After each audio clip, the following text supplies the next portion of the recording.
This week on Africa Weekly, we go to the troubled eastern province of the Democratic Republic of Congo, where in North Kivu, kidnapping for cash is flourishing. We head to Nigeria, where the government is cracking down on street hawkers. And finally, we take you to meet the first ever Olympic refugee team as they gear up for Rio. But first, a summary of the stories that made the headlines this week.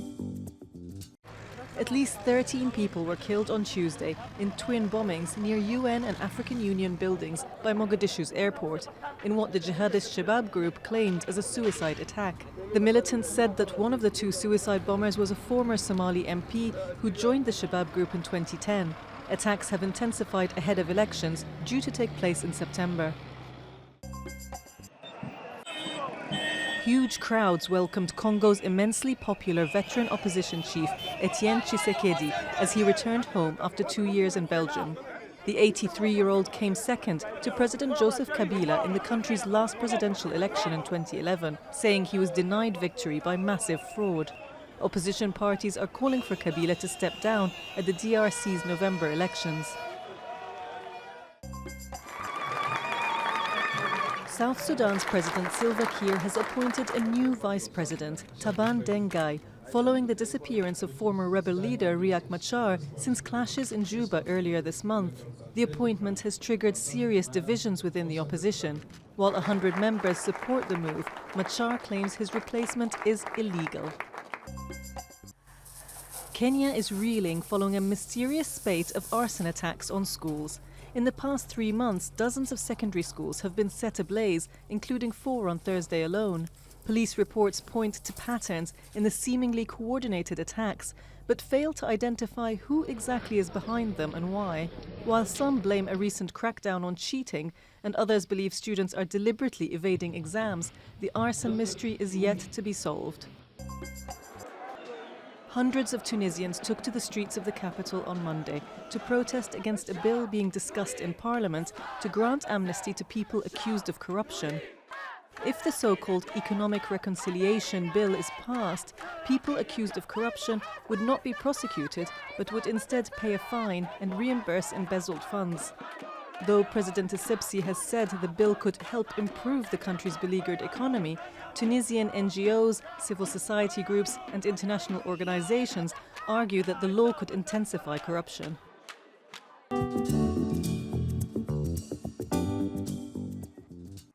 Kidnapping for cash is a flourishing activity in North Kivu, in the volatile eastern province of the Democratic Republic of Congo, where victims cannot count on the state and security forces to halt the racket. Floribert was snatched from his village in eastern Congo last May. The kidnappers initially demanded $1,500 for his release, but they settled for the $500 his family managed to raise. Floribert is glad to be free, but worried about how he'll pay back his relatives. He makes just $5 a month by selling a banana alcohol known as kakitsi, and now he's too scared to go back to his plantation.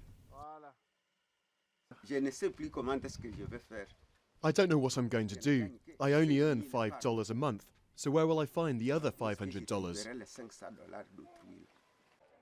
Floribert is by far from an isolated case. For over a year, local farmers, Muslim imams, Catholic priests and state employees have been abducted and freed for a ransom. Charities like the Red Cross have been forced to suspend operations for months on end. Yet the police have only intervened in very rare cases, and authorities admit they should do more. We are thinking about mechanisms to help us bring this to an end. We're particularly looking for the involvement of telecommunication companies, because these kidnappers often use the phone. So if we can track their calls, we should eventually be able to get our hands on them. In recent months, authorities have introduced military protection for travellers on North Kivu's main highway. But that's still not enough to reassure kidnapping victims like Isaac. He's been trying to stay inconspicuous after his ordeal last September.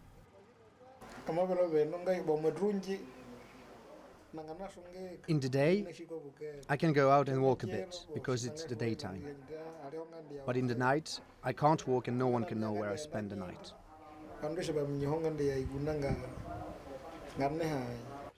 But hiding from the bandits isn't always possible.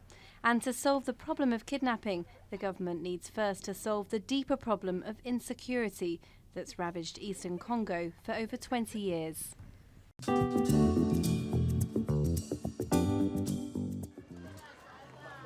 Every morning, Mama Baliki gets her little bags of popcorn ready to sell for the day.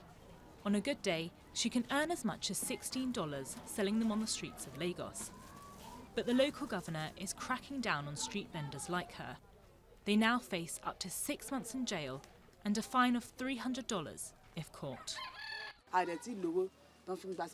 want the government to let us carry on with our small street business because we can't afford to rent a shop and the business feeds our family. Even people who own shops don't make as much money as I do. There's so much tax on shops that they make very little profits. Hawkers are everywhere in Nigeria's financial hub, often weaving through traffic to sell fruit, drinks, films or books. The law aims to reduce the amount of road accidents and stop pickpocketing. We are not criminals who have certificates. We are trained on what we are doing here. Most of us are trained. In Nigeria, nearly half of young graduates are without work, and high inflation has driven up the cost of living, particularly for fuel and food. Some feel a ban on hawkers could make things even worse. What is going to be the alternative?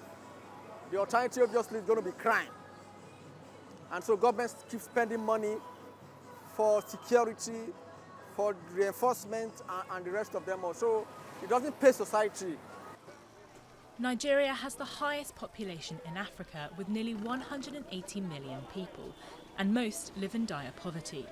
Now, in the busy streets of Lagos, the traffic isn't the only thing vendors will be keeping an eye on. They'll have to watch out for the police too.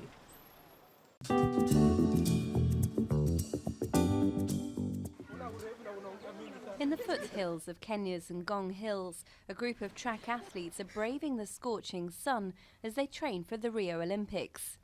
These athletes have endured far worse, having fled South Sudan to live in Kenya's Dadaab and Kakuma refugee camps. Now 5 of them are joining Team Refugee Olympic athletes, becoming the first stateless athletes to compete at the Games. I will feel so proud to be there and to be recognized as South Sudanese, because I believe South Sudanese, most of the Games, world champion, they have never been there.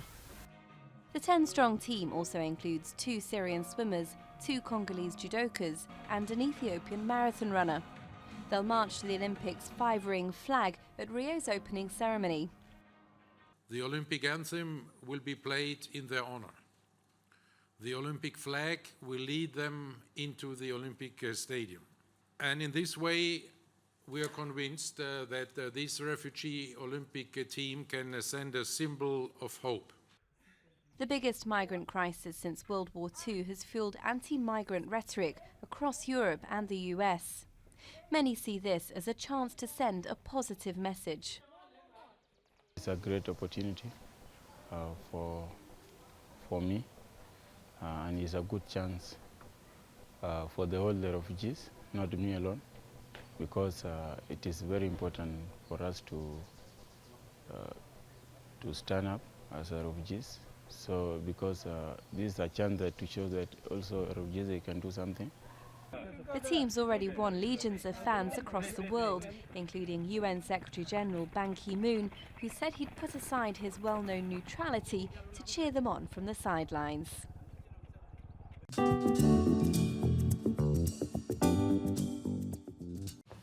It's the event they've all been waiting and training for. As the Olympic Games are about to kick off, African athletes are setting off with high hopes of bringing home a gold medal, including the Kenyan team, who narrowly escaped a collective ban after several months of doping scandals.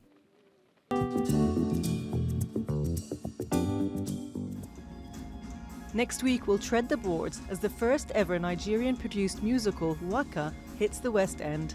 That's all from us at Africa Weekly. Until next week.